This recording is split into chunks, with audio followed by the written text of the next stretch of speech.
咁今日想講一講就係新加坡綠色金融嗰邊嘅發展啦，因為其實新加坡咧喺好早期啦，其實喺即係綠色金融開始有嘅時候，即係2017年、18年嗰陣時咧，其實MAS 啦，即係佢哋嗰度嘅金管局咧，其實已經係作出咗一個好快速嘅回應啦。咁其實咧每一年都有好多唔同嘅發展嘅。咁其中我今日想講嘅咧就係有關佢哋嗰個綠色嘅項目嘅一個目錄啦，就係 Taxonomy 啦。咁佢哋嗰個 Taxonomy 咧就叫做 Singapore Asia Taxonomy。咁顧名思義就係想 cover 即係除咗新加坡境內加埋亞洲，可以橫跨亞洲嘅唔同嘅項目咧，都希望可以涵蓋得到。呢個就係佢哋嗰個 ambition。咁呢個 ambition 咧就延伸去，就當然係 reflect 翻佢哋本身政府希望新加坡扮演個角色啦，就係即係作為一個國際樞紐啦，即係喺亞洲作為一個 hub，咁佢係可以幫助到成個區域嘅一個經濟發展嘅。咁所以佢呢個 taxonomy 咧就一定需要有一定嘅質素啦。咁因為如果去上呢個目錄去被其他除咗新加坡本土嘅公司或者銀行去應用之外咧，其實佢都想有個願景，希望亞洲其他國家咧，尤其是可能東盟嘅國家啦，係佢哋比較 target 同埋佢哋比較 close 嘅一啲國家咧，其實佢都想佢哋係可以應用喺佢哋嗰個經濟嗰度嘅。咁最近咧，佢哋3月即係其實都係早1-2個禮拜嘅時候咧，佢就出咗一份文件啦。咁就係去睇翻佢過去一年佢哋呢一個 taxonomy 嘅應用嘅程度去到邊度。咁大家知道咧，其實喺亞洲taxonomy 嘅應用就唔同歐洲嗰個 taxonomy， 因為歐洲個 EU taxonomy 咧，其實就係一個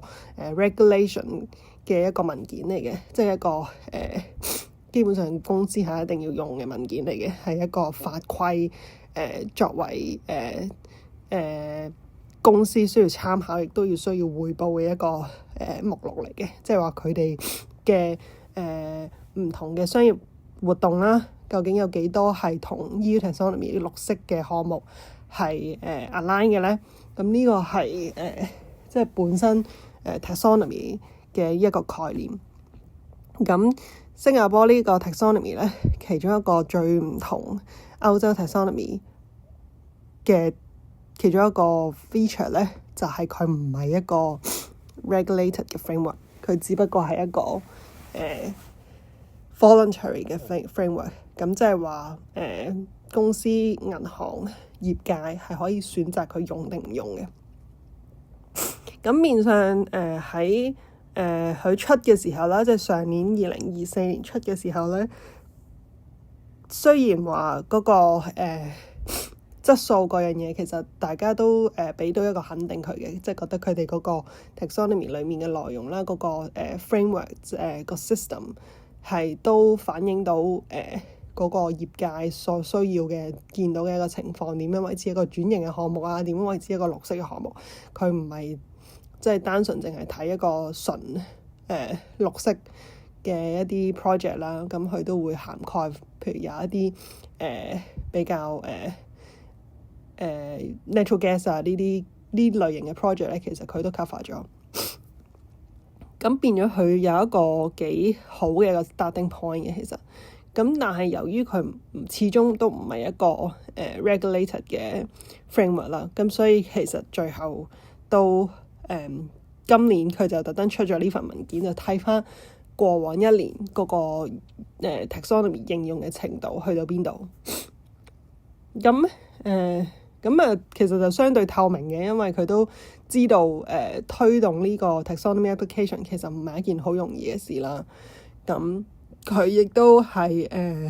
即係好喺嗰個文件裏面咧，其實大家都可以睇翻，都幾有趣嘅。佢哋都睇得出 MAS 係好 push 佢哋當地嘅銀行啦。咁包括3間最大嘅新加坡銀行 DBS、UOB 同埋 OCBC 咧，都有相對應俾咗一啲 information，佢哋點樣 apply 佢哋嗰個taxonomy 喺裏面。咁3間銀行都聲稱佢哋已經將新加坡嘅 taxonomy integrate 咗喺佢哋嗰個操作，即係佢哋嗰個運作裡面啦。咁實際上如何去做咧，其實就冇講得好明顯嘅。咁當然個 paper 亦都有講到大致上可以點樣應用啦。其實 taxonomy 譬如喺 bank 嘅層面，咁第一就係喺佢哋自己去monitor 佢哋個 portfolio， 個 lending portfolio 又好，或者佢哋個 asset portfolio 又好，佢哋會將個 taxonomy 嘅一啲 criteria 咧 integrate 翻去反映翻佢哋啲 lending activity 究竟有幾多係借咗去一啲 taxonomy align 嘅 activities 上面。咁另外咧一個比較大嘅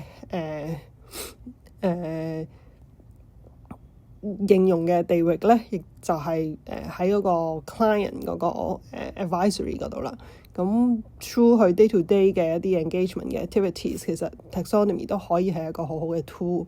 去做去 suggest 翻啲佢哋嘅客人一啲 corporate 甚至 SME 嘅客人點樣可以推動翻佢哋嘅綠色轉型啊咁樣。咁都有一啲 conceptual 嘅嘢，咁但係其實都仲係未有好多好 details 嘅嘢講到出嚟啦。可能啲 banks 都未真係 disclose 好多，或者係去到其實咩程度有幾 comprehensive 個 application， 其實都係即係1年嘅時間未必睇到好多啦。老實講，咁另外亦都見到其實有啲銀行佢哋喺個 paper 上面咧，其實佢都擺咗一啲